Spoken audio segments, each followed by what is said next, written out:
Magandang araw sa inyo lahat.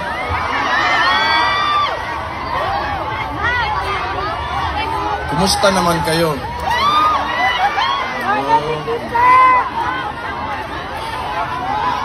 Maraming salamat sa lahat ng pinakita niyong suporta. Alam niyo naman na sa Pilipinas kami, yung tatay ko nandito ngayon, hindi ko pa nakikita. Kakarating ko lang kaninang umaga. Masaya naman ako na makita kayong lahat dito ngayon.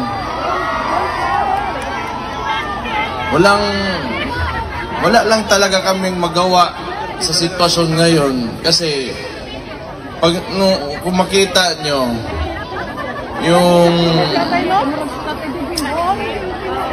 illegal arrest ni PRRD, wala hindi natin gawa talaga ng sindikato. So hindi namin nakita because siguro si PRRD lang kung tatanungin, maybe he trusted the judiciary doon sa Pilipinas. Kung talagang sinunod lang yung saktong proseso, handa naman talaga siyang humarap before the courts, before the Philippine courts. But yung ginawa nila, well, nakita naman nating lahat na wala talagang due process.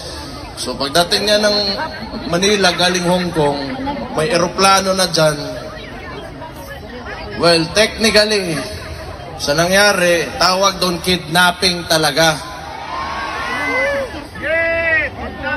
Wala tayong... Pero, siguro okay na lang kasi nandito naman kayo. I'm sure, nalalaman niya man na maraming sumusuporta sa kanya.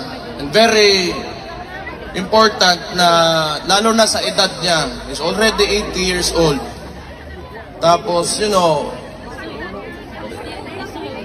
makulong ka pa, palungkot talaga masyado yan. Sa ito, mamingaw kayo. Oh, nalaman niya maraming bigaon dito sa labas naghahintay sa kanya. Masaya na yan. So, hindi pa man ngayon ko makikita si Papa. Maybe tomorrow or the following day, sabihan ko na lang na ako lang yung huli nakapunta dito kasi ako yung naiwan doon sa Davao. Mayor kasi ako. So, but I'm happy to see you right now and personally magpasalamat sa inyo. And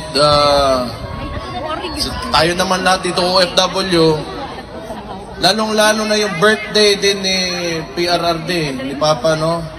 Buong mundo nag-demonstrate talaga natin yung support natin, hindi man lang talaga particularly sa tatay ko, pero sa anong klaseng gusto natin na Pilipinas na magkaroon tayo. At talagang sigurado ako, hindi yung paraan ng administrasyon ngayon. So makita natin, ngayon din, nung eleksyon na nangyari, kung tingnan nyo sa Davao, wala kaming vote buying doon. For the longest time, talaga dito sa Davao, si Rodi Duterte, hindi niya sinanay ang mga taga Davao pagdating sa vote buying. Kasi yan, ang vote buying kasi, gawa lang yan ng kapitalista. Maghanda ka ng pera, tapos pagpasok ng eleksyon, gagamitin mo yung pera na yon para piliin kang tao, para ikaw yung piliin. So, ano ang consequence nun sa lugar nyo? Malamang, kung ikaw politiko ka at negosante ka rin at the same time, ang tendency niyan, babawiin mo yung nawala mo yung pera mo kasi nangapital ka pagpasok mo sa posisyon. So mahalaga, yun na nga, ever since, ang ginagawa namin sa Davao, kinukuha namin yung mga nagbibigay na, those who engage in vote buying, but still, we vote for those who we truly believe should run government. So hindi na natin maiwasan na may mga politiko talaga gumagamit ng pera to convince para mabigay sa kanila yung boto. Pero isipin nyo, pag naglabas ng pera yan, that is what capitalists do. Hindi pwede yan na maglabas ng pera tapos bawiin, hindi nila bawiin. Malabo yan. Pero pwede naman talaga na kung pumasok sila dyan, o di parusahan nyo, you take their money, then you vote for those who sino talaga yung karapat-dapat na mamuno dyan sa lugar. So, nakita natin, tingin ko nga, ang pakiramdam ko sa Pilipinas, slowly, it is going through a transformation. Kasi itong eleksyon na yun, na ito, marami ang mga nanalong kasama natin.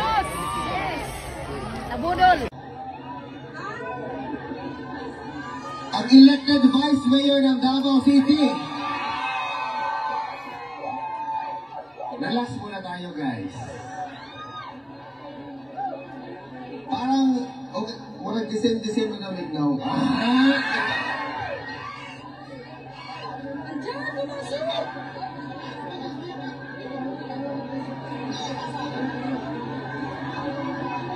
It is my honor and help me welcome Vice Mayor Sebastian Duterte!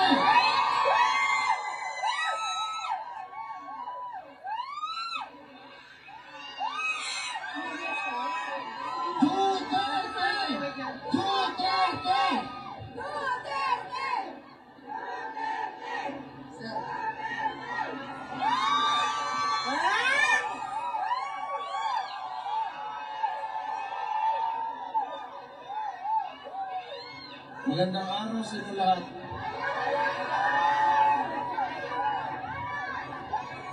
Kumusta naman kayo? Okay lang yan! Dahil yung suporta.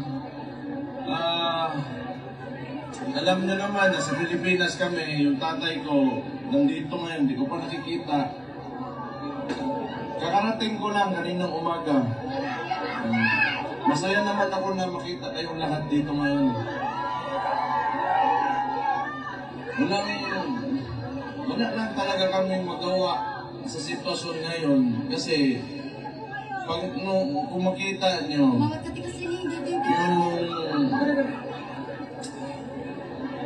illegal arrest ni PRRD, wala hindi natin gawa talaga ng sindikato. So hindi namin nakita because siguro si PRRD lang kung tatanungin, maybe he trusted the judiciary doon sa Pilipinas. Kung talagang sinunod lang yung saktong proseso, handa naman talaga siyang humarap before the courts, before the Philippine courts. But yung ginawa nila, nakita naman natin lahat na wala talagang due process. So pagdating niya ng Manila, galing Hong Kong, may aeroplano na dyan. Well, technically, sa nangyari, tawag tong kidnapping talaga.